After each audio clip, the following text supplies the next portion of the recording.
মুসলমানেরা যদি প্রোডাক্টিভ না হয়, তারা যদি উৎপাদন ক্ষমতা সম্পন্ন না হয়, তাহলে তারা পৃথিবীকে বিজয় করতে পারবে না। যে আপনার চেয়ে বেশি প্রোডাক্টিভ হবে সেই পৃথিবী শাসন করবে। সেক্ষেত্রে আল্লাহ সুবহানাহু ওয়া তাআলা কে মুমিন কে কাফের তা দেখবেন না। আমেরিকা এবং ইসরায়েল জ্ঞান বিজ্ঞানে আমাদের চেয়ে এগিয়ে, তাই তারা পৃথিবী শাসন করতেছে। আমরা তাদের চেয়ে জ্ঞান বিজ্ঞানে পিছিয়ে, প্রযুক্তিতে পিছিয়ে, পরিশ্রমের চেষ্টায় পিছিয়ে, এই জন্য আমরা পৃথিবী শাসন করতে পারতেছি না। আমাদের বিশ্ববিদ্যালয় কলেজগুলোর র্যাঙ্কিং দেখেন, আমাদের ছাত্রদের যোগ্যতা দেখেন, তাদের স্টুডেন্ট, তাদের ইউনিভার্সিটি কলেজের র্যাঙ্কিং দেখেন, তাদের স্টুডেন্টদের যোগ্যতা দেখেন। তাহলে পৃথিবী তারা শাসন করবে না আমরা শাসন করব? অবশ্যই তারা শাসন করবে। আর যদি বলি না আমরা শাসন করব, আমরা গোলামি থেকে মুক্তি চাই, স্বাধীন হতে চাই, তাহলে অবশ্যই প্রোডাক্টিভ হতে হবে, অত্যাধিক পরিশ্রম করতে হবে। আর অত্যাধিক পরিশ্রম করতে হলে অবশ্যই নেশা থেকে নিজেকে দূরে রাখতে হবে, অবশ্যই পড়ালেখায় ইনভেস্ট করতে হবে। আর যদি চলমান যে গণতান্ত্রিক রাজনীতি আছে, পাওয়ার এক্সারসাইজের যে কালচার আছে বাংলাদেশের ইউনিভার্সিটি কলেজগুলোতে, এগুলোই বাংলাদেশের ছাত্র সমাজের শিক্ষার মেরুদণ্ডকে ধ্বংস করে দিচ্ছে।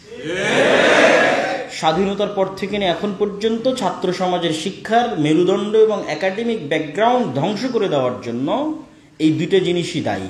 এক, নেশায় আসক্তি, আর দুই, ক্ষমতার নেশা। ওইটা আরেকটা নেশা, আফিমের চাইতে ভয়ঙ্কর।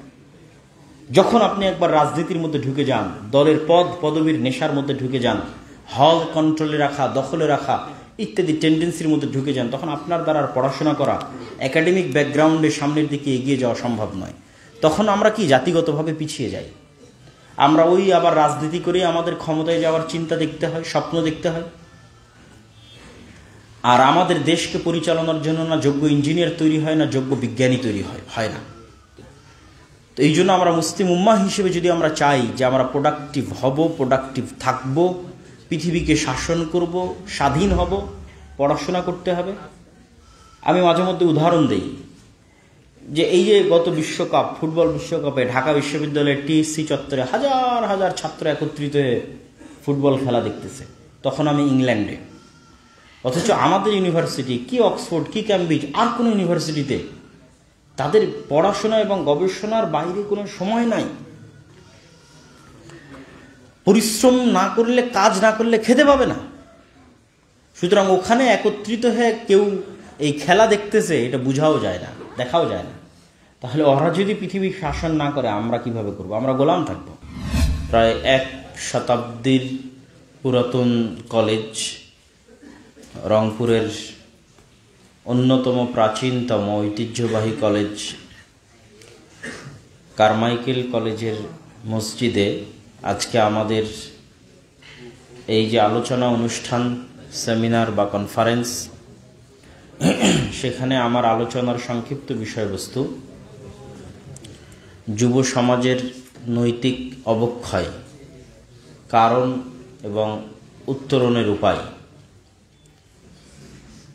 ইনশাআল্লাহ এই বিষয়ে সংক্ষিপ্ত কিন্তু গুরুত্বপূর্ণ আলোচনা তুলে ধরার চেষ্টা করব।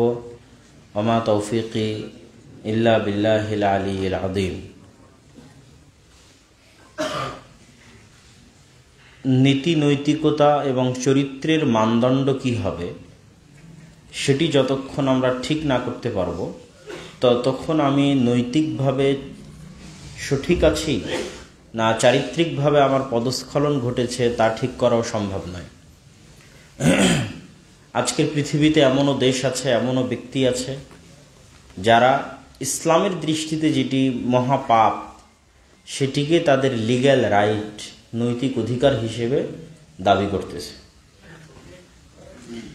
যেমন LGBTQ এর মতো মহা অপরাধ, যার বর্ণনা আল্লাহ সুবহানাহু ওয়া তাআলা পবিত্র কোরআন মাজিদে লূত আলাইহিস সালাতু ওয়াস সালামের কওম হিসেবে তুলে ধরেছেন, এবং যাদের উপর আল্লাহ সুবহানাহু ওয়া তাআলার গজব, ভয়াবহ গজব এবং ধ্বংসের বর্ণনা কোরআনে আছে, যা আপনাদের সামনে সংক্ষিপ্তভাবে তুলে ধরার চেষ্টা করব। তো এই ধরনের জিনিসকেও আজকের বিশ্বে মানুষ অধিকার হিসেবে দাবি করতেছে।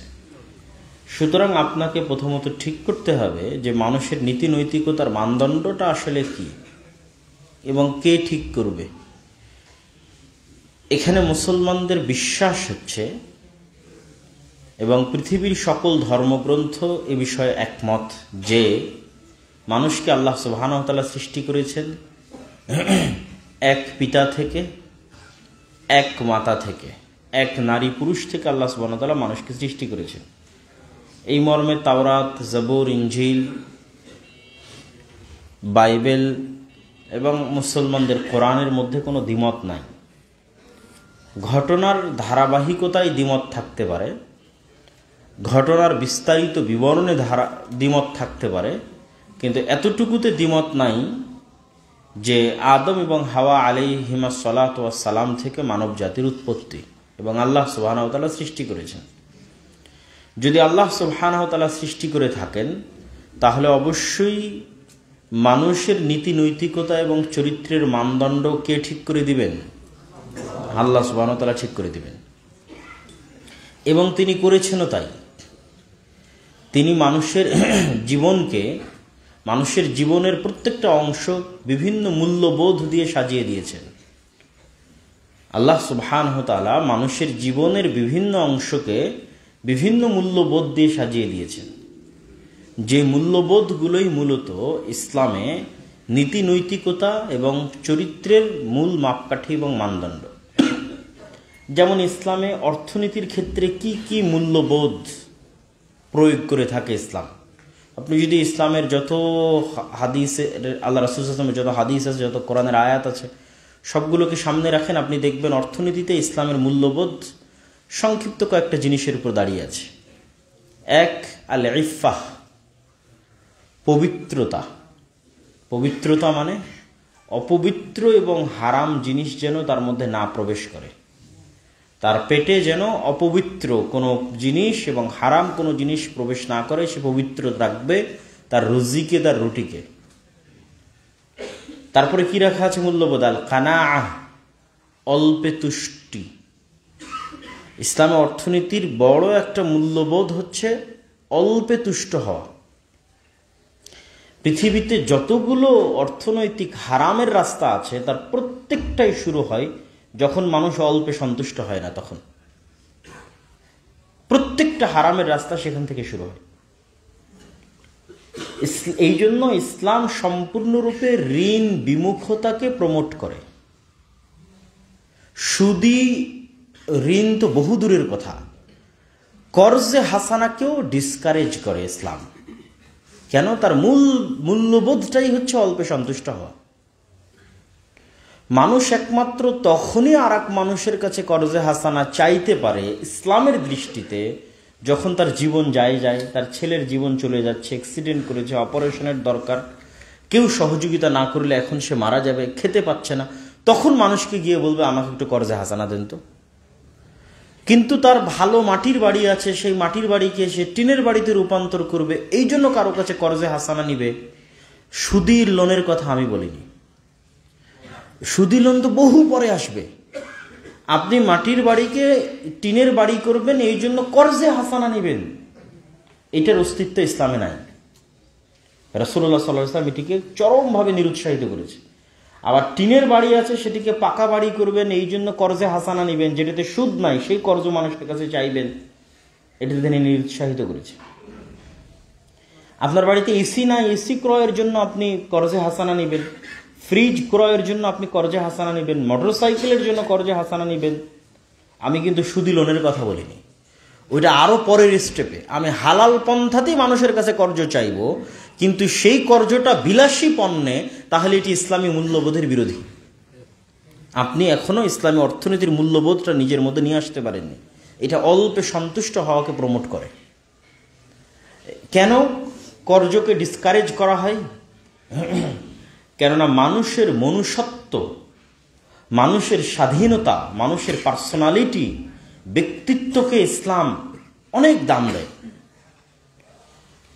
এবং ওইটা যদি না থাকে আর সব জায়গায় মানুষ, তার প্রত্যেকটা সেক্টরে ফাসাদ তৈরি হবে, ফিতনা তৈরি হবে।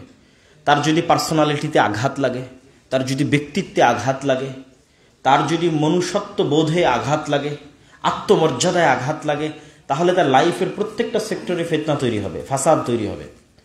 তো তার ব্যক্তিত্বে যেন আঘাতপ্রাপ্ত না হয়। কিভাবে আঘাতপ্রাপ্ত হবে? আজকে আপনি একজনের কাছে কর্জা হাসানা নেবেন, সুদি লোনের কথা বলিনি, কর্জা হাসানা নিলেন, কাল সে আপনার কাছে টাকা চাইতে আসবে, আপনি দিতে পারবেন না। যখন দিতে পারবেন না তখন তার কাছে আপনি কি হবেন? ছোট হবেন। তাহলে এটা আপনার পার্সোনালিটিকে হার্ট করতেছে। একদিন 2 দিন পর আপনি মিথ্যা বলবেন, আপনার পরিবারকে মিথ্যা বলা শিখাবেন। যেই দিন থেকে আপনি মিথ্যা বলা শুরু করলেন, আপনার পরিবারকে মিথ্যা বলা শিখালেন, সেই দিন আপনার মনুষ্যত্ব শেষ হয়ে গেল, সেই দিন আপনার পার্সোনালিটি, ব্যক্তিত্ব শেষ হয়ে গেল। তখন যদি আপনার এই পার্সোনালিটি, ব্যক্তিত্ব, মনুষ্যত্ব শেষ হয়, আপনার আত্মমর্যাদা শেষ হয়ে যাবে, আপনার গায়রাত শেষ হয়ে যাবে। এই গায়রাতের প্রভাব সকল সেক্টরে পড়বে। তখন আপনার স্ত্রী যদি অন্যের বাড়িতে কাজ করেও টাকা নিয়ে এসে দেয়, আপনার মধ্যে কোনো ফিলিংস কাজ করবে না, কারণ আপনি আগেই তো নিজের আত্মমর্যাদা বিক্রি করে বসেছেন। কিন্তু যদি আপনার পার্সোনালিটি এবং আপনার স্বাধীনতা, আত্মমর্যাদা উঁচু থাকতো, তাহলে আপনি কখনোই আপনার স্ত্রীকে আরেকজনের বাড়িতে বা মাঠে কাজ করতে পাঠাতেন না। কিন্তু ওই যে শুরু থেকেই আপনি ইসলামী মূল্যবোধটা আপনার মধ্যে আসেনি, যে ইসলামের অর্থনীতির মূল্যবোধটা কি? অল্পে সন্তুষ্ট হওয়া, ঋণ বিমুখ থাকা। এরকম প্রত্যেকটা সেক্টরে ইসলামের মূল্যবোধ আছে। ঠিক পারিবারিক জীবনে ইসলামের সবচেয়ে বড় মূল্যবোধ হচ্ছে মানুষের যে লজ্জাস্থান আছে সেটির পবিত্রতা। এটি হচ্ছে সবচেয়ে বড় মূল্যবোধ। এবং এই মূল্যবোধের উপরে আল্লাহ সুবহানাহু ওয়া তাআলা পৃথিবীকে টিকিয়ে রেখেছেন। এই মূল্যবোধের উপরে আল্লাহ সুবহানাহু ওয়া তাআলা পৃথিবীতে পরিবার প্রথা জারি রেখেছেন। এবং এই মূল্যবোধ যখন নষ্ট হয়ে যাবে, তখন পৃথিবীতে পরিবার প্রথা হুমকির সম্মুখীন হবে। এবং যখন পৃথিবীতে পরিবার প্রথা হুমকির সম্মুখীন হবে, তখন আল্লাহ সুবহানাহু ওয়া তাআলা এই পৃথিবীকে রাখবেন না, এই পৃথিবী ধ্বংস করে দিবেন। এই জন্য এই একটা জিনিস সংরক্ষণ করার জন্য, মানুষের লজ্জাস্থানের পবিত্রতাকে সংরক্ষণ করার জন্য অসংখ্য বিধান তৈরি করা হয়েছে। একটা দুইটা নয়, শত শত বিধান তৈরি করা হয়েছে ইসলাম। গান শোনা কেন হারাম? এমনিতেই কিন্তু গান শোনা হারাম না। আসলে গান শোনা অন্য আর একটা কারণে হারাম। গানের নিজের কারণে গান শোনা হারাম এটা না। কেন গান শোনা হারাম? গান অবৈধ সম্পর্ককে প্রমোট করে। তাহলে যে গান শুনবে তার মধ্যে অবৈধ সম্পর্কের আগ্রহ তৈরি হবে। সে যখন অবৈধ সম্পর্কের দিকে যাবে, তখন তার ধীরে ধীরে লজ্জাস্থানের পবিত্রতা নষ্ট হবে। ওই মাকসাদটাকে ঠিক রাখার জন্য কত পূর্বে গান শোনাকে হারাম করা আছে। পর্দার কারণে পর্দা জরুরি এটা না। যদি সমাজে বেপর্দা থাকে, তাহলে ধীরে ধীরে অবৈধ সম্পর্ক সহজ হবে। অবৈধ সম্পর্ক সহজ হলে লজ্জাস্থানের হেফাজত থাকবে না, নষ্ট হয়ে যাবে। ফলত লজ্জাস্থানের পবিত্রতাকে রক্ষা করার জন্য অনেক আগে পূর্ব থেকে পর্দার বিধান দেওয়া আছে। যেন লা তাকরাবুল ফাহিশাহ বা লা তাকরাবুজ জিনা, তথা অবৈধ সম্পর্কের ধারে কাছে নিকটেও যেন মানুষ না যায়। তাহলে এরকম কত শত বিধানের ভিত্তি লজ্জাস্থানের হেফাজত, তা আপনি কল্পনাও করতে পারবেন না। আমি আরো 2-1টা উদাহরণ দিব, কিন্তু তার আগে বুঝার সুবিধার্থে আরো বলি যে ইসলামে আকীদা বা বিশ্বাসের মূল ভিত্তি হচ্ছে তাওহীদ এবং শিরক থেকে মুক্ত থাকা। তো শিরকের দিকে যেন মানুষ না যায়, এই জন্য বহু বিধানকে হারাম করা আছে। আসলে প্রকৃত অর্থে সরাসরি এটা শিরক না, কিন্তু এটা মানুষকে শিরকের দিকে নিয়ে যাবে। যে আপনি শহীদ মিনারে ফুল দিবেন, অথবা একটা ইট পাথরের খাম্বাকে সম্মান করবেন, অথবা কোনো কবরে গিয়ে ফুল দিবেন, আপনি তো আর ওই কবরের লোকের কাছে চাচ্ছেন না, শহীদ মিনারের কাছেও কিছু চাচ্ছেন না। সুতরাং এটা ডাইরেক্টলি শিরক নয়। কিন্তু এটা শিরক কেন? এইটা একটা সময় আপনার অন্তরে শিরকের দিকে আপনার অন্তরকে ধাবিত করবে। অফিসে ছবি ঝোলানো আছে, কি সমস্যা? কেন হুজুরেরা এত ছবি এবং ভাস্কর্যের বিরোধিতা করতেছে? আসলে ছবি তার ছবির কারণে হারাম নয়, কিন্তু ওই ছবি একটা সময় মানুষকে কোন দিকে নিয়ে যাবে? শিরকের দিকে নিয়ে যাবে। কবর উঁচু করলে সমস্যা কি? কবর উঁচু করলে কবরের প্রতি সম্মান তৈরি হলে আস্তে আস্তে আস্তে আস্তে এটা মানুষকে শিরকের দিকে নিয়ে যাবে। তো শিরকের মতো একটা ভয়াবহ গুনাহ থেকে বাঁচাতে তার চারি সাইডে অসংখ্য দেওয়াল তৈরি করা আছে ইসলাম। ঠিক লজ্জাস্থানের পবিত্রতাকে হেফাজত করার জন্য ইসলামে এরকম অসংখ্য বিধান দেওয়া আছে। যেমন তালাকের বিধানের সাথে যতগুলো বিধান সম্পৃক্ত, মেয়েদেরকে কেন ইদ্যত পালন করতে হবে, স্বামী যদি তাকে তালাকও দেয় তবুও কেন সে 3 মাসের পূর্বে অন্য জায়গায় বিবাহ বন্ধনে আবদ্ধ হতে পারবে না, বংশের পবিত্রতা রক্ষার জন্য। তথা আগের স্বামীর পক্ষ থেকে যদি তার পেটে কোনো সন্তান থাকে সেটি স্পষ্ট হওয়ার জন্য সে আর পরবর্তী 3 মাস অন্য কোথাও বিবাহ বন্ধনে আবদ্ধ হতে পারবে না। কেননা মানুষের পিতৃ পরিচয় ইসলামের সবচেয়ে গুরুত্বপূর্ণ বিষয়, এবং মানুষের লজ্জাস্থানের পবিত্রতার উপর ভিত্তি করেই মানুষের পিতৃর পরিচয় নির্ধারণ হয়। আর মানুষের পিতৃ পরিচয় নির্ধারণের উপর ভিত্তি করেই পৃথিবীতে পরিবার প্রথা টিকে থাকে। আর যখন এগুলো থাকবে না তখন আল্লাহ পৃথিবীও রাখবেন না। এই জন্য কিয়ামতের পূর্ব মুহূর্তে মানুষের মধ্যে মনুষ্যত্ববোধ থাকবে না, মানুষ পশু প্রাণীর মতো হবে। পশু প্রাণী যেমন খোলা মাঠে একজন আরেকজনের সাথে সম্পর্ক করতে দ্বিধাবোধ করে না, মানুষ নারী পুরুষ সেই পর্যায়ে পৌঁছে যাবে।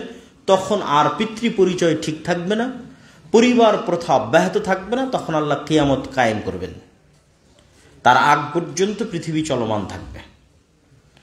তাহলে মানুষের সাথে এবং পশুর মধ্যে সবচেয়ে বড় পার্থক্যের জায়গা হচ্ছে পিতৃ পরিচয়ের নিশ্চয়তা এবং লজ্জাস্থানের হেফাজত। এই জন্য প্রত্যেক যা যা এই রাস্তায় মানুষকে উৎসাহী করতে পারে তার প্রত্যেকটা হারাম করা আছে। আর বর্তমান সেকুলার এবং লিবারেল যে পৃথিবী, তারা প্রত্যেকটা ওই জিনিসকে প্রমোট করে যেই জিনিস মানুষকে অবৈধ সম্পর্কের দিকে ধাবিত করে। প্রত্যেক ওই জিনিসকে তারা মানুষকে, নারীকে প্রোডাক্ট, পণ্য দ্রব্য হিসেবে ব্যবহার করে। আবার মুসলমানদের উপর তারা অভিযোগ চাপায় যে মুসলমানেরা নাকি নারীকে পণ্য দ্রব্য মনে করে। না, মূলত তারা নারীকে পণ্য দ্রব্য মনে করে, প্রোডাক্ট মনে করে, বিক্রিযোগ্য পণ্য মনে করে।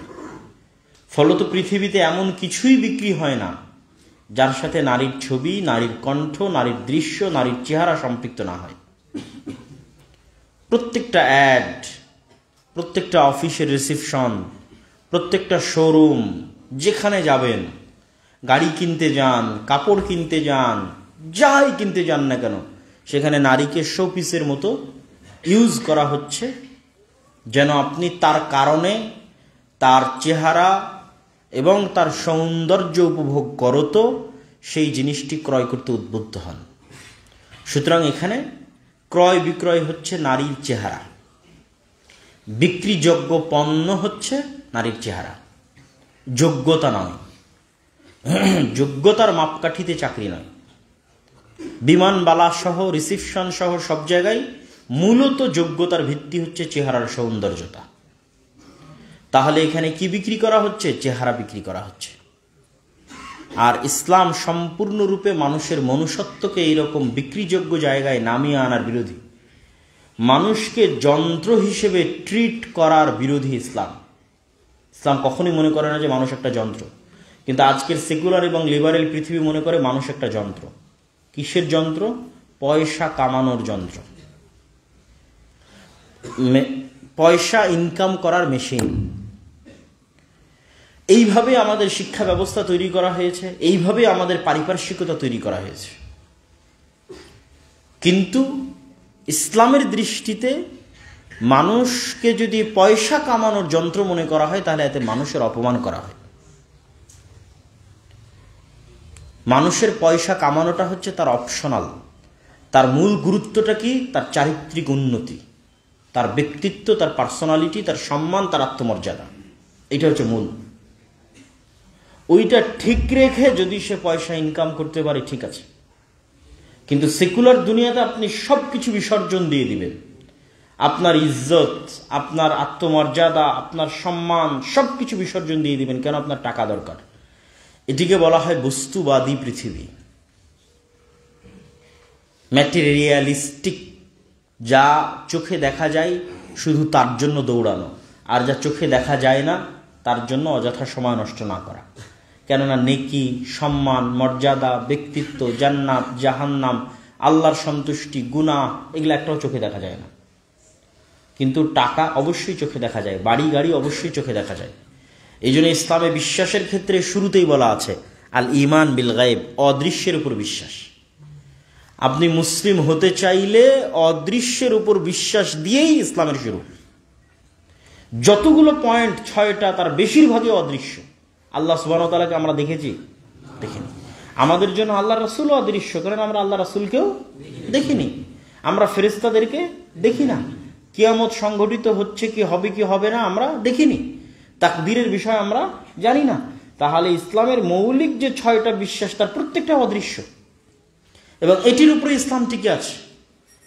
এই অদৃশ্য বিশ্বাসগুলো যতটা মজবুত হবে আমার এবং আপনার অন্তরে, আমরা ততটা এই বস্তুবাদী দুনিয়ার চিন্তাধারা থেকে বেরিয়ে আসতে পারব, এবং আমাদের চিন্তা চেতনা হবে পরকালমুখী, যে আমাদের মৃত্যুর পর এই জগতের পর কি হবে। এবং আল্লাহ সুবহানাহু ওয়া তাআলা কোরআন মাজিদে বার মানুষকে পরকালের কথা স্মরণ করিয়েছেন, আর দুনিয়ার অকার্যকরিতা, দুনিয়ার ক্ষণস্থায়িত্ব, দুনিয়ার ধোকার কথা স্মরণ করিয়েছেন। অমাল হায়াতুদ দুনিয়া ইল্লা মাতাউল গুরুর, দুনিয়া ধোকার জায়গা মাত্র। বহু আয়াত আল্লাহ সুবহানাহু ওয়া তাআলা বলেছেন। পরকালের কথা বলেছেন খায়রুম ওয়া আবকা, পরকাল হচ্ছে তোমাদের জন্য সবচেয়ে উপকারী এবং চিরস্থায়ী। তাহলে ইসলামের মূল্যবোধগুলো আপনি ঠিকঠাক ধরতে পারবেন যখন আপনার চিন্তা চেতনা, সেকুলার যে চিন্তা চেতনা আছে, বস্তুবাদী চিন্তা চেতনা, সেটি থেকে বের হয়ে পরকালমুখী চিন্তা চেতনা হবে। পরকাল ঠিক রেখে আপনি সবকিছু অর্জন করতে পারেন, ইসলামে বাধা নাই। কিন্তু আপনি দুনিয়ার জন্য সবকিছু বিসর্জন দিয়ে দিলেন, তার মানে দিন শেষে আপনার ব্যক্তিত্ব, আত্মমর্যাদা, আত্মসম্মান, ইজ্জত সবকিছু বিসর্জন দিয়ে দিলেন। যেমন আমাদের মা এবং বোনদের উদাহরণ আমি তুলে ধরেছি। সম্মানিত উপস্থিতি, তো আমরা আলোচনা করছিলাম যে যুবক সমাজ যদি তাদের নৈতিক এবং চারিত্রিক অধঃপতন থেকে বাঁচতে চায়, তাদেরকে আগে জানতে হবে কোন মানদণ্ডের উপর ভিত্তি করে নীতি নৈতিকতা নির্ধারিত হয়। সেটি ইসলামের মূল্যবোধ, আমাদের বিশ্বাস অনুযায়ী।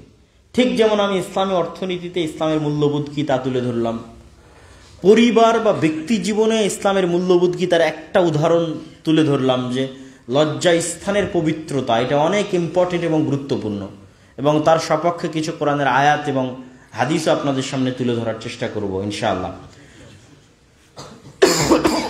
আর সর্বশেষ যেটি বললাম সেটি হচ্ছে, আমরা যদি এই মূল্যবোধের প্রতি আমাদের বিশ্বাসকে গভীর করতে চাই, তাহলে আমাদের সেকুলার সিস্টেম আমাদের পারিপার্শ্বিকতাকে যেভাবে বস্তুবাদী চিন্তাধারা দিয়ে তৈরি করেছে, এই বস্তুবাদী চিন্তাধারা থেকে বের হয়ে আমাদের চিন্তা চেতনা কি হতে হবে? পরকালমুখী। কি চিন্তা চেতনা হতে হবে? পরকালমুখী চিন্তা চেতনা হতে হবে। পরকালমুখী চিন্তা চেতনা মানে দুনিয়াকে বাদ দেওয়া নয়, কখনোই না।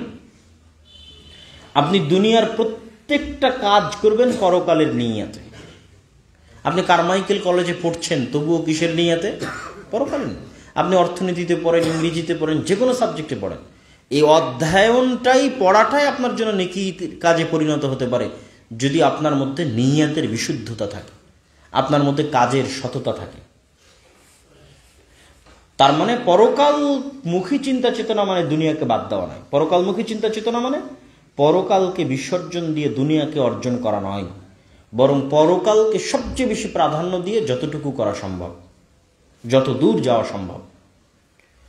তো পবিত্র কোরআন এবং হাদিসে আল্লাহ সুবহানাহু তাআলা মানুষের চরিত্রের বিষয়ে এবং আমাদের আজকের যে অধঃপতনের যে মৌলিক জায়গাগুলো, যদি আমরা কয়েকটা জায়গা ইন্ডিকেট করি, নেশাদার দ্রব্যে আসক্ত হওয়াকে ইন্ডিকেট করি, অবৈধ সম্পর্ককে ইন্ডিকেট করি, পাওয়ার এক্সারসাইজ তথা পলিটিক্যাল যে গণতান্ত্রিক ডেমোক্রেটিক যে রাজনীতি এবং ছাত্র দলগুলোর মধ্যে যে দ্বন্দ্ব, ছাত্র সংগঠনগুলোর মধ্যে, সেটিকে যদি ইন্ডিকেট করি, এই 2-3টি বিষয় আমি মনে করি যুবক সমাজের ধ্বংসের জন্য এবং অধঃপতনের জন্য সবচেয়ে বেশি দায়ী। তো আল্লাহ সুবহানাহু ওয়া তাআলা কোরআন মাজিদে বলছেন, লজ্জাস্থানের হেফাজতের কথা। ওয়াল্লাযীনা হুম লিফুরুজিহিম হাফিযুন, মুমিনদের পরিচয় দিতে গিয়ে ধারাবাহিকভাবে আল্লাহ সুবহানাহু ওয়া তাআলা বর্ণনা করতে করতে করতে করতে মুমিনদের একটা বৈশিষ্ট্য বলছেন, তারা তাদের লজ্জাস্থানের হেফাজত করে। তারপর আল্লাহ সুবহানাহু ওয়া তাআলা বলছেন যে বড় গুনাহগুলোর বর্ণনা দিতে গিয়ে যে পৃথিবীতে বড় গুনাহ কি, 1 নাম্বার ইয়াদউনা মা'আল্লাহি ইলাহান আখার, আল্লাহর সাথে অন্য কাউকে ডাকে, মানে শিরক করে, এটা একটা বড় গুনাহ।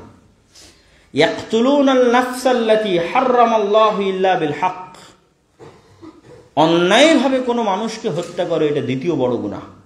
আর তৃতীয় বড় গুনাহ ওয়ালা ইয়াজনুন, অবৈধ সম্পর্কে লিপ্ত হয়, এটি তৃতীয় বড় গুনাহ। এরকম অসংখ্য হাদিসও পাবেন আপনি, আমি দুই একটি আপনাদের সামনে তুলে ধরবো আজকে। ইন্নাল্লাযীনা ইউহিব্বুনা আন তাশিআল ফাহিশা ফিল্লাযীনা আমানু লাহুম আযাবুন আলীম, যারা মুসলমানদের মধ্যে অশ্লীলতা ছড়িয়ে দিতে চায় তাদের জন্য ইহকালে এবং পরকালে অপমান ও কঠিন শাস্তি রয়েছে। অশ্লীলতা ছড়াতে যারা সহযোগিতা করে, এক নিজে অশ্লীলতা লিপ্ত হওয়া, আর আরেকটা হচ্ছে অশ্লীলতা ছড়ানো। যেমন আমি আজকে আপনার এখানে দাওয়াতি কাজ করতে আসছি ইসলামের জন্য, এরকম আপনারা আজকে এখানে আয়োজন করেছেন ইসলামকে ছড়িয়ে দেওয়ার জন্য। এরকম দেখবেন এই কলেজেই অনেক ছাত্রছাত্রী আছে যারা অশ্লীলতার দাওয়াত দেওয়ার জন্য, অশ্লীলতার প্রমোট করার জন্য অসংখ্য অনুষ্ঠান আয়োজন করে থাকে। তো সেটি হচ্ছে আরো বড় প্রকাশ্য গুনাহ। একটা হচ্ছে আমি একটা গুনাহে লিপ্ত হলাম, কিন্তু আমার অন্তরে আফসোস আছে সেই গুনাহের জন্য, এবং আমি চাচ্ছি আমার এই গুনাহটা গোপন থাক। এই ধরনের গুনাহ আল্লাহ সুবহানাহু ওয়া তাআলা দ্রুত ক্ষমা করে দেন। আর আরেকটা গুনাহ হচ্ছে আমি প্রকাশ্যে আল্লাহর বিধান লঙ্ঘনের জন্য মানুষকে দাওয়াত দিচ্ছি, এটা অনেক বড় কাবিরা গুনাহ। এবং এই ধরনের কাবিরা গুনাহ আযাব, আল্লাহর গজব ডেকে নিয়ে আসে, কেননা সেখানে আল্লাহর বিধানকে প্রকাশ্যে লঙ্ঘন করার দাওয়াত দেওয়া হচ্ছে। সুতরাং যে সমস্ত ভাইয়েরা যারা হয়তো সঠিকভাবে ইসলামের বিধিবিধান মূল্যবোধ ফলো করতে পারেন না, তারা অন্তত প্রকাশ্যে আল্লাহর বিধানকে যে লঙ্ঘন করা হয় এটিকে প্রমোট করার ধারে কাছেও যাবেন না, কেননা সেটি আপনার আযাব এবং গজবের শিকার হতে পারেন আপনি যে কোনো সময়, এবং সেটি আপনার জন্য অনেক বড় গুনাহ এবং আল্লাহর বিধানের প্রকাশ্য লঙ্ঘন, আল্লাহর সাথে প্রকাশ্য চ্যালেঞ্জের স্বরূপ। আল্লাহ সুবহানাহু ওয়া তাআলা পবিত্র কোরআন মাজিদে এই অবৈধ সম্পর্ক থেকে মানুষকে বাঁচানোর জন্য অনেক সিস্টেম দিয়ে রেখেছেন। যেমন পর্দার কথা বলেছি, চক্ষু নিচু রাখার কথা বলেছি, আরও যত বিবাহের কথা, তালাকের আইন, সব কিছু। তার মধ্যে আরও একটা বিষয় রেখেছেন, সেটা হচ্ছে শাস্তি। আয-যানিয়াতু ওয়াজ-যানি ফাজলিদু কুল্লা ওয়াহিদিম মিনহুমা মিআতা জালদাহ, অবিবাহিত ব্যভিচারিণীকে 100 বেত্রাঘাতের আদেশ আল্লাহ সুবহানাহু ওয়া তাআলা নিজে কোরআন মাজিদে দিয়েছে, এবং বিবাহিত ব্যভিচারিণীকে হত্যার আদেশ দেওয়া আছে, এবং সেই হত্যার ধরনটা সবচেয়ে ভয়াবহতম ধরন। আর কোনো শাস্তির জন্য এত ভয়াবহ ধরন নির্ধারণ করা হয়নি। সেটি হচ্ছে বুক পরিমাণ মাটিতে পুঁতে দিয়ে চারিদিক থেকে মানুষ পাথর নিক্ষেপ করে হত্যা করবে। আর অন্যগুলোতে হয় স্বাভাবিক হত্যা অথবা স্বাভাবিক ফাঁসি, কিন্তু এই জায়গায় পরিবারের হেফাজত এবং লজ্জাস্থানের হেফাজতে আল্লাহ সুবহানাহু ওয়া তাআলা শাস্তির ধরনটা করে দিয়েছেন সবচেয়ে ভয়ঙ্করতম এবং ভয়াবহতম, যা প্রমাণ করে যে এটি কত বড় ভয়াবহ অপরাধ ইসলামী মূল্যবোধের দৃষ্টিতে। আল্লাহ সুবহানাহু ওয়া তাআলা শুধু মুমিনদেরকে নয়, বরং মুমিনা নারীদের ক্ষেত্রেও যখন আল্লাহ সুবহানাহু ওয়া তাআলা অপরাধের বর্ণনা দিয়েছেন, আল্লাহ ইউশরিকনা বিল্লাহ, তোমরা আল্লাহর সাথে শরীক করবে না, ওয়ালা ইয়াকতুলনা আওলাদাহুন্না, নিজেদের সন্তানদেরকে অন্যায়ভাবে হত্যা করবে না। দেখবেন ওই সিকোয়েন্স ঠিক আছে। আগের আয়াতেও আল্লাহ 1 নম্বরে রাখলেন শিরক, তারপরে হত্যা, এখানেও শিরক, হত্যা, তারপর ওয়ালা ইয়াজনুন, ওয়ালা ইয়াজনিন, যেন জেনায় লিপ্ত না হয় নারীদের ক্ষেত্রে। আল্লাহ সুবহানাহু ওয়া তাআলা এরকম পবিত্র কোরআন এবং আয়াতে এবং হাদিসে এই বিষয়গুলোকে অত্যন্ত ভয়াবহভাবে এবং অত্যন্ত স্পষ্টভাবে তুলে ধরা আছে। রাসূলুল্লাহ সাল্লাল্লাহু আলাইহি ওয়াসাল্লাম যখন পাপের বর্ণনা দিয়েছেন, গুনাহের বর্ণনা দিয়েছেন, তখনও তিনি যে গুনাহের যে সিরিয়ালগুলো করেছেন সেই সিরিয়ালগুলোর ক্ষেত্রে তিনি অবৈধ সম্পর্ককে ধারাবাহিক সিরিয়ালের ক্ষেত্রে প্রাধান্য দিয়েছেন। যেমন রাসূলুল্লাহ সাল্লাল্লাহু আলাইহি ওয়াসাল্লাম বলেন, তোমরা 7 ধরনের বড় পাপ থেকে বেঁচে থাকো। এবং আব্দুল্লাহ বিন মাসউদ রাদিয়াল্লাহু তাআলা রাসূলুল্লাহ সাল্লাল্লাহু আলাইহি ওয়াসাল্লামকে জিজ্ঞেস করলেন, আইয়ু যামবি ইনদাল্লাহি আকবার, আল্লাহর নিকটে সবচেয়ে বড় পাপ কোনটি? তখন রাসূলুল্লাহ সাল্লাল্লাহু আলাইহি ওয়াসাল্লাম উত্তরে বললেন, আন তাজআলা লিল্লাহি নিদ্দান ওয়া হুয়া খালাকাক, আল্লাহর নিকটে সবচেয়ে বড় পাপ হচ্ছে তুমি ওই আল্লাহর সাথে কাউকে শরীক স্থাপন করবে যিনি তোমাকে সৃষ্টি করেছে। যে আল্লাহ তোমাকে সৃষ্টি করেছে তিনিই তোমার ইবাদত পাওয়ার হকদার, তো তুমি তার সাথে অন্য কাউকে শরীক করবে, এটি সবচেয়ে বড় অপরাধ। আমি জিজ্ঞেস করলাম, সুম্মা আইয়ু, তারপরে সবচেয়ে বড় অপরাধ কোনটি? আল্লাহ নবী বললেন, আন তাকতুলা ওয়ালাদাকা খাশিয়াতা আন ইয়াতআমা মা'ak, নিজের সন্তানকে এই ভয়ে হত্যা করলে যে তোমার সন্তান তোমার সাথে খাবে আর তুমি তার খাবারের ব্যবস্থা করতে পারবে না, মানে দারিদ্রতার ভয়ে নিজের সন্তানকে হত্যা করলে। এটা হলো পৃথিবীর দ্বিতীয় বড় মহাপাপ। আমি বললাম, তারপরে কোনটা? সুম্মা আইয়ু, তিনি বললেন, আন তাজনিয়া বিহালিলাতি জারিক, তোমার প্রতিবেশীর স্ত্রীর সাথে অথবা তোমার ভাইয়ের, তোমার আত্মীয় স্বজনের স্ত্রীর সাথে জেনায় লিপ্ত হলে। স্বাভাবিকভাবেই 3টা বড় পাপের ধরন একই রকম আছে, তথা আগের যে সিরিয়াল সেই সিরিয়ালই ঠিক আছে। 1 নম্বরে শিরক, 2 নম্বরে হত্যা, 3 নম্বরে জেনা। কিন্তু হত্যার ক্ষেত্রে আরো বড় হত্যা যদি নিজের সন্তানকে হত্যা করে, হত্যার ক্ষেত্রে আরো বড় অপরাধ যদি রিজিকের ভয়ে হত্যা করে। কেন? রিজিকের মালিক কে? আল্লাহ সুবহানাহু ওয়া তাআলা। ঠিক জেনার ক্ষেত্রে অবশ্যই এটা নিজের জায়গায় অনেক বড় পাপ, কিন্তু এটা আরো বড় পাপে পরিণত হয় যখন মানুষ তার প্রতিবেশী, তার আত্মীয় স্বজন বা তার ভাইয়ের হককে নষ্ট করে তার স্ত্রীর সাথে জেনায় লিপ্ত হয়। তখন এখানে 2টা অপরাধ সম্পৃক্ত হয়। এই জন্য রাসূলুল্লাহ সাল্লাল্লাহু আলাইহি ওয়াসাল্লাম সেটিকে ধারাবাহিকভাবে উল্লেখ করেছেন। আল্লাহ নবী বলেন, ইযা জানাল আবদ খারাজা মিনহুল ঈমান, যখন কোনো মানুষ জেনায় লিপ্ত হয় তখন তার ভিতর থেকে ঈমান বের হয়ে যায়, এবং তওবা করে ফেরত না আসা পর্যন্ত তার ভিতরে ঈমান প্রবেশ করে না, তথা তার অন্তরে আফসোস তৈরি না হওয়া পর্যন্ত, আল্লাহর কাছে ক্ষমা না চাওয়া পর্যন্ত ঈমান প্রবেশ করে না। আর যদি করতে করতে এটি তার স্বভাবে পরিণত হয়ে যায়, তাহলে ওই যে অন্তরে মোহর মারার মতো, তার কাছে গুনাহকে আর গুনাহ মনে হয় না, তার অন্তর অপছন্দনীয় কাজকে আর অপছন্দ মনে করে না।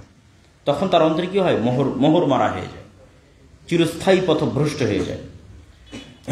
সম্মানিত উপস্থিতি, রাসূলুল্লাহ সাল্লাল্লাহু আলাইহি ওয়াসাল্লামের এই হাদিস এবং পবিত্র কোরআনের এই আয়াতগুলো আমাদের জন্য স্পষ্ট বার্তা দিচ্ছে যে আমাদের নীতি নৈতিকতা এবং চারিত্রিকতার দিক থেকে আমাদেরকে কতটা মজবুত এবং কতটা শক্তিশালী হতে হবে। এবং কেন হতে হবে আমি তার শুরুতেই আপনাদের সামনে পরিষ্কার করেছি যে মুসলমানদের ব্যক্তিগত পার্সোনালিটি, শাখসিয়াহ, গায়রাত, আত্মমর্যাদা, আত্মসম্মান রক্ষার জন্য। এই জন্য রাসূলুল্লাহ সাল্লাল্লাহু আলাইহি ওয়াসাল্লাম বলেছেন, লা ইয়াদখুলুল জান্নাতা আদ-দায়ুস, দায়ুস জান্নাতে প্রবেশ করবে না। দায়ুসকে, যার আত্মমর্যাদা নাই, পার্সোনালিটি নাই, ব্যক্তিত্ব নাই, যে তার পরিবারে বেহায়াইর সুযোগ দিয়েছে, সে দায়ুস। তথা দিয়াসা, শুকুরের চর্বিতে দিয়াসা থাকে। আল্লাহ এই জন্য শুকুরকে হারাম করেছেন। শুকুরের চর্বির মধ্যে গায়রাতহীনতা, আত্মমর্যাদাহীনতা নিহিত আছে। এই জন্য শুকুর ঘৃণিত,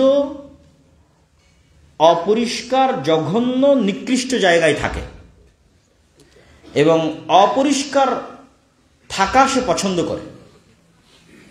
এমনকি তাদের যে বিষ্ঠা আছে, তাদের যে মল আছে, সেটিকে চাটা এবং খাওয়া শুকুরের নিজস্ব চারিত্রিক বৈশিষ্ট্য, যা তার গোস্ত এবং তার চর্বির মধ্যে এই ধরনের নিকৃষ্টতাকে নিহিত করে, অন্তর্ভুক্ত করে। ফলত মানুষ যখন প্রচুর পরিমাণে শুকুরের চর্বি খাবে, তখন ধীরে ধীরে ধীরে ধীরে তার মধ্যে ওই গায়রাতহীনতা চলে আসবে। তখন সেও এরকম নিকৃষ্ট, অপবিত্র, জঘন্য, মানুষের কাতার থেকে নেমে পশুর কাতারে চলে যাওয়া, তার স্ত্রীর বিষয়ে তার মধ্যে কোনো গায়রাত, তার কন্যা তার বোনের বিষয়ে তার মধ্যে কোনো গায়রাত কাজ করবে না। এই জন্য দেখবেন আজকে অনেক যারা কাপল ব্লগিং করে, নিজের স্ত্রীর চেহারাকে বিক্রি করে মানুষের কাছ থেকে টাকা ইনকাম করে, মানে তার মধ্যে গায়রাতের মাত্রাটা কোন পর্যায়ে, আত্মমর্যাদার লেভেলটা কোন পর্যায়ে, এটা বিভিন্নভাবে তৈরি হয়েছে। তার মধ্যে হয় হারাম ইনকামের কারণে তৈরি হয়েছে, না হয় হারাম ভক্ষণের কারণে তৈরি হয়েছে, না হয় পারিপার্শ্বিক অবস্থার কারণে তৈরি হয়েছে, না হয় বস্তুবাদী চিন্তাধারার কারণে তৈরি হয়েছে, দুনিয়াকে প্রাধান্য দেওয়ার কারণে তৈরি হয়েছে। কিন্তু তার মনুষ্যত্ব, তার পার্সোনালিটি, তার ব্যক্তিত্ব শেষ হয়ে গেছে নাই, যখন থেকে সে তার স্ত্রীকে বিক্রি করে টাকা ইনকাম করা শুরু করেছে। তো এই জন্য রাসূলুল্লাহ সাল্লাল্লাহু আলাইহি সাল্লাম বলেছেন সে জান্নাতে যাবে না। যখন মানুষ ওই লেভেলে চলে যায় তখন তার রক্ত আর শূকরের রক্ত একই রকম হয়ে যায়। আর অতি আত্মমর্যাদা সম্পন্ন মানুষ, অতি আত্মমর্যাদা সম্পন্ন যুবক সমাজের ফিতনাকে দূর করতে পারবে। কিভাবে সমাজের ফিতনাকে দূর করতে পারবে আমি বলি, মেয়েদেরকে পথভ্রষ্ট করা অনেক সহজ,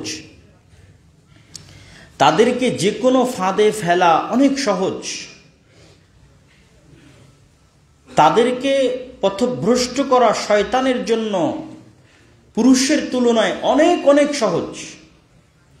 এই জন্য যখনই আপনি মেয়েদেরকে স্বাধীন করে দিবেন, আজাদ করে দিবেন, তখন তাদের পথভ্রষ্ট হয়ে যাওয়ার সম্ভাবনা সবচেয়ে বেশি। আপনি তাদেরকে নিয়ন্ত্রণ করতে পারবেন না, কন্ট্রোল করতে পারবেন না।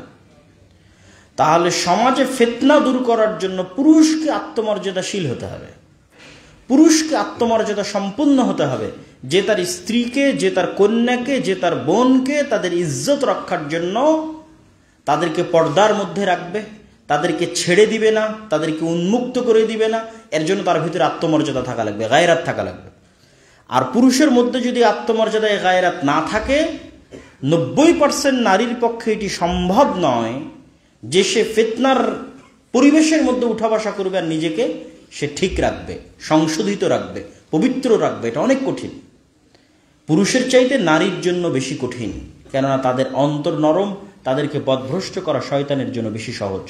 তাহলে সমাজকে ফিতনা থেকে দূরে রাখতে হলে মূল ভূমিকা থাকতে হবে পুরুষের। এই জন্য আল্লাহর নবী বলেছেন, পুরুষ যদি আত্মমর্যাদাহীন হয়ে যায়, শূকরের মতো হয়ে যায়, তাহলে ওই পুরুষের জান্নাতে যাওয়ার প্রয়োজন নাই। সে তার পরিবারকে নষ্ট করছে, তার স্ত্রী, তার কন্যা, তার মা, তাদেরকে সে নষ্ট করে দিচ্ছে। এবং এটার আরেকটা পরবর্তী ইফেক্ট হচ্ছে, যখনই কোনো পুরুষ আত্মমর্যাদাহীন হয়, গায়রাতবিহীন হয়, এবং তার স্ত্রী এবং তার কন্যা বা তার বোন এই ধরনের খোলামেলা পরিবেশে উঠা বসা করবে, চলাফেরা করবে, এবং অসংখ্য পুরুষের সংস্পর্শে আসবে, এবং পুরো পরিবার থেকে গায়রাত উঠে যাবে, তখন তার পরবর্তী প্রজন্ম তথা এই স্বামী এবং এই স্ত্রীর পরবর্তী প্রজন্ম পুরুষ হিসেবে জন্ম হওয়ার চাইতে ছেলে মানুষ হিসেবে জন্ম নিল, তার মধ্যে নারীর স্বভাব থাকবে।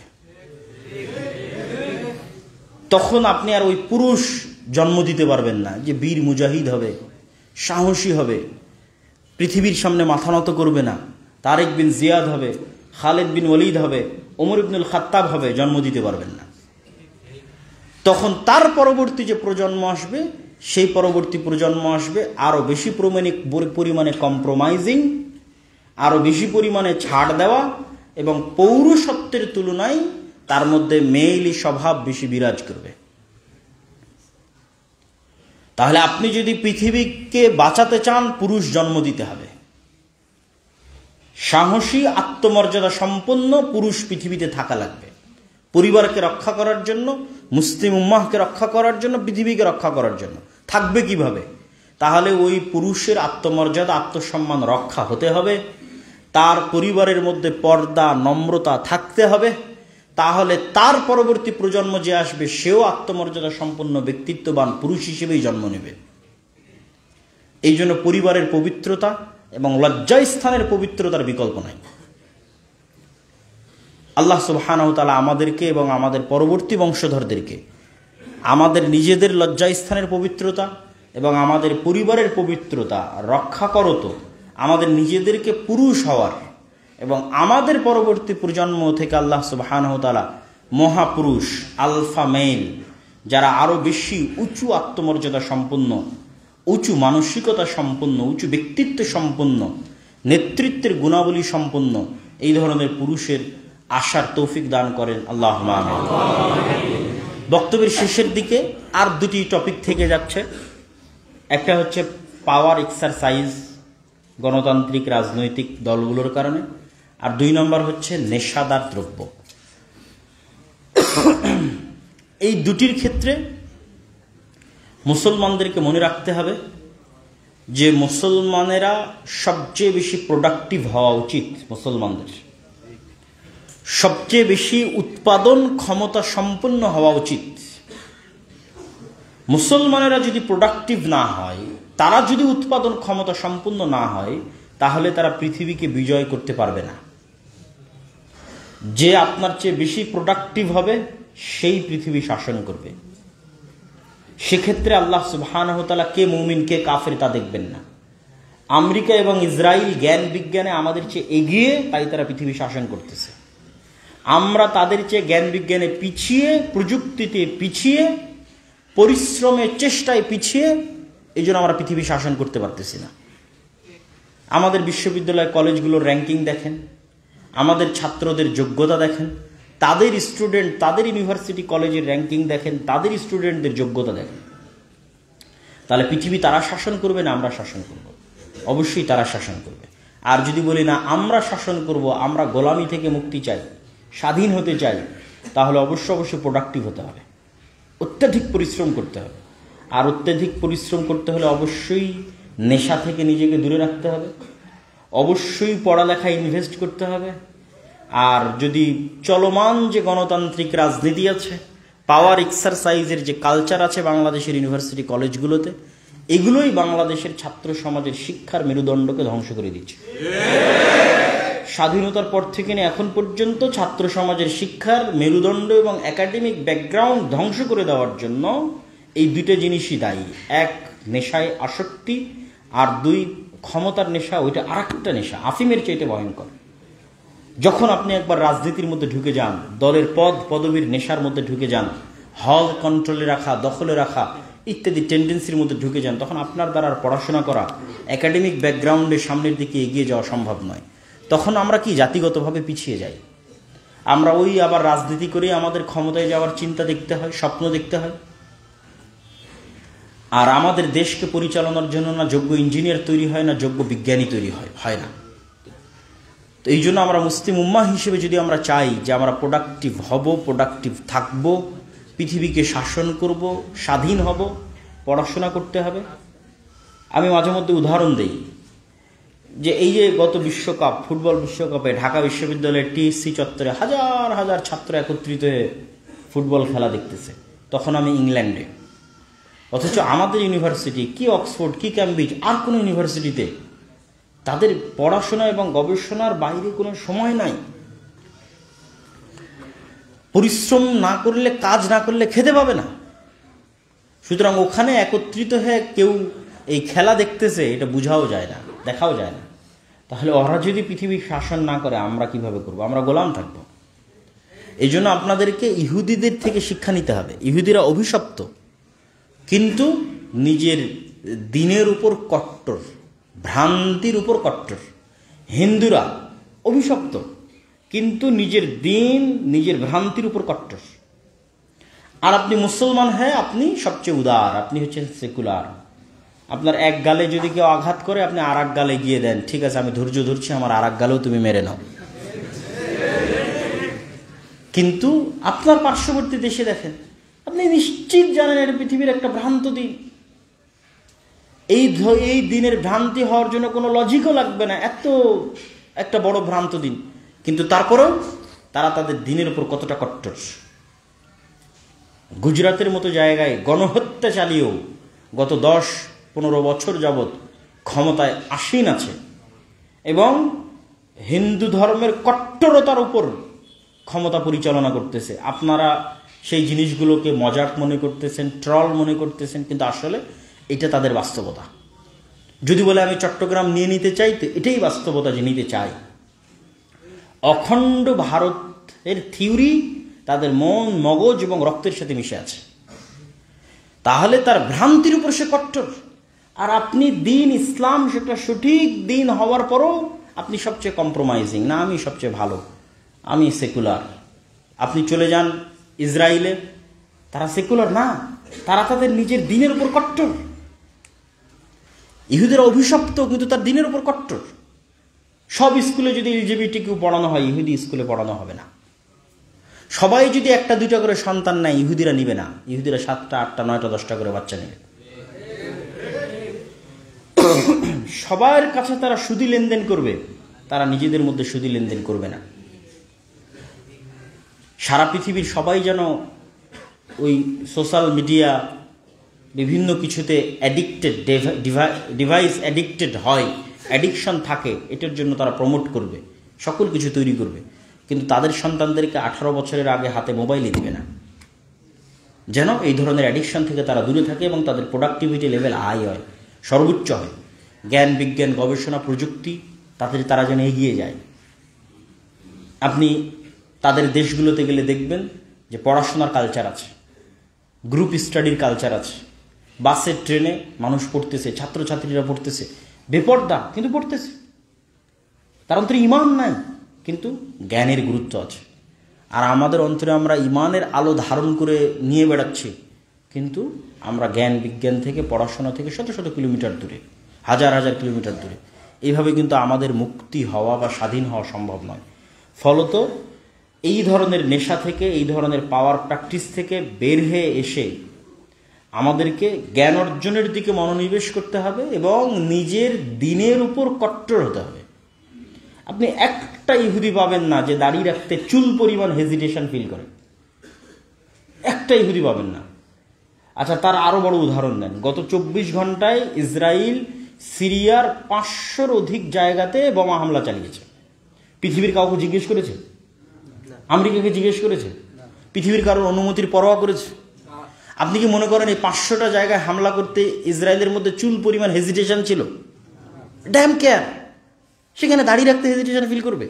কি পরিমাণ কট্টর হতে পারে, হিংস্র হতে পারে, উগ্র হতে পারে, আপনি কল্পনা করতে পারবেন না।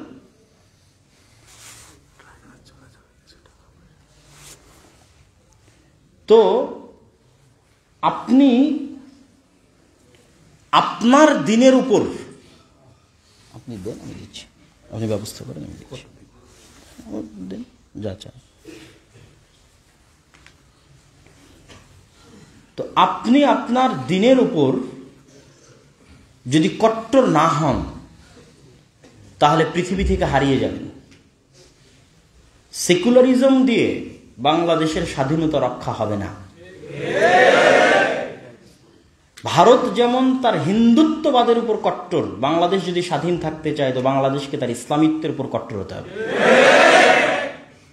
এটা একদম সহজ, সিম্পল ক্যালকুলেশন। আর আপনি যত সাধু সাজতে চাইবেন, যত বড় সেকুলার হতে চাইবেন, তত দ্রুত পৃথিবী থেকে হারিয়ে যাবেন। অতএব যুবক ভাইদের উদ্দেশ্যের মুদাত্ত আহ্বান জানাতে চাই, জ্ঞান অর্জনে মনোনিবেশ করি, নিজের দিনের উপর কট্টর হই, নিজের দিন পালন করতে হেজিটেশন ফিল না করি। আপনার পার্শ্ববর্তী ভারতের হিন্দুরা তার দিন পালন করতে হেজিটেশন ফিল করে না। প্রকাশ্যে তার দিনের ঘোষণা দিতে, রাষ্ট্রে তার দিন প্রতিষ্ঠা করতে চুল পরিমাণ হেজিটেশন ফিল করে না। দুনিয়ার কারো কথার দাম দেয় না। ইহুদিরা, ইসরায়েলেরা দেয় না, আপনি কেন দিবেন? আপনি যতদিন দিবেন ততদিন গোলাম থাকবেন। মাথা উঁচু করে দাঁড়াবেন, নিজের দিনের উপর কট্টর হবেন, জ্ঞান অর্জন করবেন, ইনশাআল্লাহ পৃথিবীর বিজয় এবং স্বাধীনতা আপনাদের পদচুম্বন করবে। আল্লাহ সুবহানাহু ওয়া তাআলা কবুল করুক, আল্লাহুম্মা আমিন। এই বলে আমি আমার সংক্ষিপ্ত বক্তব্য আজকে এখানেই শেষ করছি। আসরের সালাতের পর আমাদের সংক্ষিপ্ত প্রশ্নোত্তর থাকবে, তারপর আপনাদের কাছ থেকে বিদায় নিব ইনশাআল্লাহ। আসসালামু আলাইকুম ওয়া রাহমাতুল্লাহি ওয়া বারাকাতুহু।